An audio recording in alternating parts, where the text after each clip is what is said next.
This UFC 318 card is trash. As we all know, this will be Dustin Poirier's retirement fight. Pressure makes diamonds, dude. It will be the true battle of the saltiness. Dustin versus Max Holloway in the main event. Is it just me, or are these two guys the most saltiest people on the roster? Don't get me wrong, I really like them as fighters, but even when Dustin wins, he tends to be really salty. And I don't know what it is about Max Holloway, but I feel like since the lead up to the Poirier fight, he's just had this salty aura about him. The amount of aura farming that will be going on during this main event, holy crap. Dustin will keep pulling up his shorts and Max will be pointing down to the ground every 10 seconds. It is what it is, brother. So don't get me wrong, this main event, beautiful.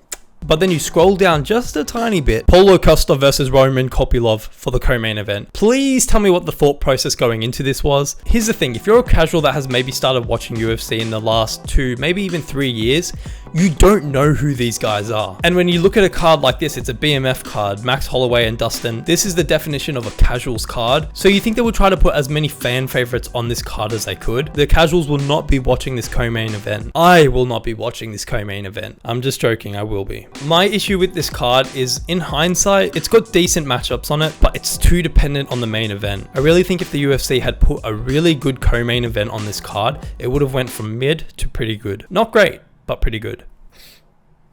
Goddamn water. Also, with this co-main event, does anyone realistically see Paulo Costa going 5 rounds? Bookmark this part of the video. I guarantee by the second round, Paulo Costa will be mouth breathing. He will be tired and breathing out of his mouth. I'm truly worried for Paulo Costa because I think if he does lose this fight, he's on the verge of getting cut from the UFC. Is he on a 3-fight losing streak? Asking my producer. He's on a 2-fight skid, but he's only won 1 of his last 5. Not looking good, buddy. He should be blessed that he did not fight Chimaev. Thank God they added Kevin Holland versus Daniel Rodriguez to this card, because before that, it was looking extremely thin, and that's my issue with this card, is it feels like it just got put together at the very last minute. Like they only recently announced this fight. I don't know what they've been doing. Even with International Fight Week, they didn't announce the full card until like a month out from the event, which is so crazy to me because people buy tickets in advance. And then what if the main event was something trash? And then even this matchup, Dan Ige versus Pitbull, I think if this was 1 fight ago, it would have been a really great fight, but I feel like Pitbull completely lost all of his hype after coming into the UFC and then losing against Yair. He's also quite old, so I don't see him winning this fight. I think Dan Ige will be too fast, too slick for him. And then we've got Michael Johnson versus Daniel Zellhuber, aka me. Me and him literally have the same birthday. We are just 1 day apart. Also, I'm 1 year older than him. I cannot believe that. He's fighting in the UFC and I'm standing in my room talking about him. I am literally fighting my uncle. I think it's quite interesting. The UFC fan base seems to think that Michael Johnson will be on this,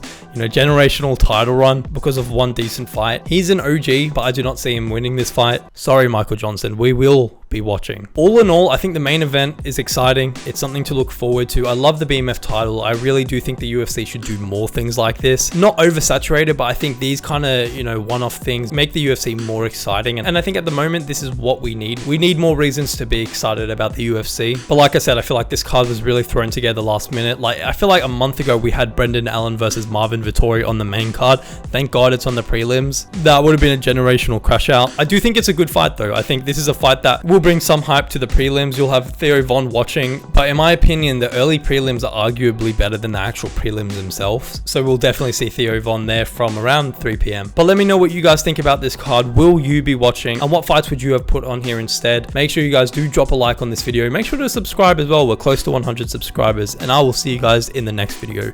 Peace.